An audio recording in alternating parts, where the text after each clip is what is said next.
Welcome. Today we're peeling back the golden veil of the Renaissance to uncover hidden stories and revolutionary ideas that shook Europe. From Florence to Da Vinci, Michelangelo, and the daring rediscovery of ancient knowledge, this is the Renaissance like you've never seen before. And trust me, some of these secrets will blow your mind. Also, I'd love to hear your thoughts as we go, so don't forget to leave feedback in the comments. Forget empires. In the 1400s, the world's cultural capital was Florence, a city-state run not by kings but by bankers and merchants. This was a republic on the edge, fueled by ambition and the power of the gold florin. In this pressure cooker environment, art wasn't just decoration, it was a weapon, a statement of power. At the heart of it all were the Medici. This banking dynasty, led by figures like Cosimo the Elder and Lorenzo the Magnificent, understood that culture is power. They invested in talent like modern venture capitalists, spotting promising young artists and giving them the resources to push boundaries, turning Florence into a living laboratory for the future. Cosimo also established the Platonic Academy, a think tank where philosophers translated Plato's lost works. They debated the nature of the soul and the divine potential of humanity. These ideas directly fueled the art, arguing that earthly beauty was a reflection of divine perfection, giving artists a sacred mission. Out of this crucible emerged Leonardo da Vinci. We know the Mona Lisa, but painting was just one of his obsessions. He illegally dissected corpses to master anatomy, filled thousands of notebook pages with mirrored script, and designed flying machines by studying birds. He was a scientist in an artist's studio, designing tanks and submarines 400 years ahead of their time. And then there was his great rival, Michelangelo. Where Leonardo was a cool observer, Michelangelo was a force of nature, a sculptor who saw himself liberating figures trapped within stone. He proved it by taking on the Giant, a colossal block of marble abandoned by other sculptors. He turned that flawed stone into David, a timeless symbol of defiant perfection. Their rivalry was legendary, culminating in a direct artistic duel to paint massive battle murals in the city's great council hall. Though never finished, their designs became a masterclass for all who followed. This clash of titans, the scientist versus the mystic, pushed art into a new era. Some say Leonardo, ever the intellectual, hid secret messages in his paintings as a final challenge. What secrets do you think are still waiting to be found? Gutenberg's invention wasn't just about making books, it was about spreading ideas fast. Suddenly, scholars, scientists, and thinkers could share knowledge across Europe. Within 50 years of the printing press, over 20 million books were circulating in Europe, a revolution faster than any viral trend today. Hit like if you think Gutenberg deserves more credit and comment below, what would you have printed first? After Constantinople fell in 1453, Greek scholars fled to Italy, carrying rare manuscripts. Plato, Aristotle, and Pythagoras returned to the stage.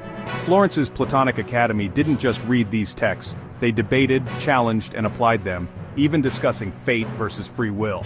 I want your feedback. Do you think this rediscovery shaped our modern world more than inventions? Comment below. Before the Renaissance, life was viewed through a singular divine lens. A seismic shift began with a poet, Petrarch, the father of humanism. He unearthed forgotten manuscripts from ancient Greece and Rome, reviving a worldview that celebrated human intellect and our potential for greatness on Earth. This wasn't just dusting off old books, it was a revolution in thought, championing the humanities as a way to cultivate a more virtuous and capable citizen. This intellectual spark ignited a social fire. It wasn't just philosophy, it was a rebellion against rigid hierarchies. The idea that an ordinary person could question authority and define their own worth was radical. Thinkers like Erasmus used sharp satire to critique the establishment, while Gutenberg's printing press turned these ideas into the world's first viral content. Knowledge was no longer chained in monasteries, it was spreading through the streets, fueling a new sense of civic pride and individual ambition. The humanists believed in the quality of being able to shape one's own destiny. So, what humanist value do you think our modern world needs most? The pursuit of knowledge, civic engagement, or the celebration of human creativity? Let us know in the comments. This new focus on the observable world blurred the lines between art and science. Artists became scientists. Filippo Brunelleschi used mathematics to engineer Florence's magnificent dome and pioneer linear perspective. Leonardo da Vinci treated art as research, filling his notebooks with anatomical studies from human dissections and designs for flying machines, all to fundamentally understand the mechanics of nature. This spirit of inquiry then turned to the heavens.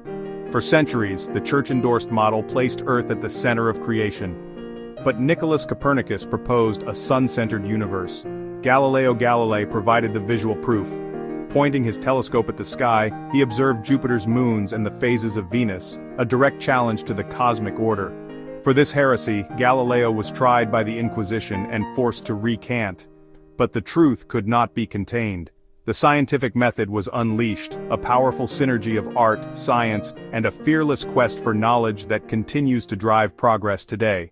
But let's be clear, the Renaissance wasn't a golden utopia. For every masterpiece, a shadow loomed. This was an age of immense risk, where free thinkers walked a razor's edge. In Florence, the friar Savonarola ignited the bonfire of the vanities, turning priceless art and books to ash. Decades later, the philosopher Giordano Bruno was burned at the stake for daring to suggest the stars were distant suns. The Church's Index of Forbidden Books sought to chain the human mind, and even Galileo was forced to recant his discoveries. Progress was not a gentle stream. It was a raging river, often bought with unimaginable courage and blood. Yet, even in the face of such suppression, the flame of curiosity could not be extinguished. The Renaissance was more than a period, it was a revolutionary mindset. Fueled by the rediscovery of classical knowledge, much of it flowing west with scholars after the fall of Constantinople, a new philosophy took hold: humanism.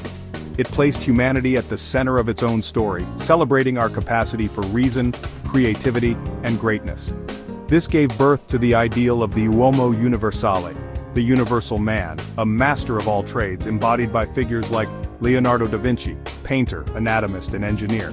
This belief in limitless human potential is the true beating heart of the Renaissance.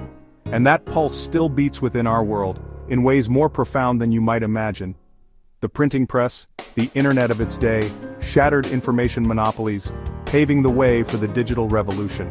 Every time a scientist challenges a long-held theory, they channel the spirit of Vesalius, who defied dogma to map the human body. Every invention, every question, every challenge we face echoes that audacious spirit. Look around. Your smartphone's intuitive interface is a descendant of Renaissance principles of perspective and human-centric design. The very code running on your laptop traces its lineage back to this explosive period of genius. If you feel the Renaissance is still alive in us, show your support by liking this video, subscribe for more deep dives into hidden history, and be sure to hit the bell icon so you never miss an exploration. We want to hear from you. Leave a comment below. What surprised you the most about the Renaissance, or which modern innovation do you think best embodies its spirit? Your feedback shapes future videos, so keep it coming. Thanks for exploring the true Renaissance with us. Stay curious and see you next time.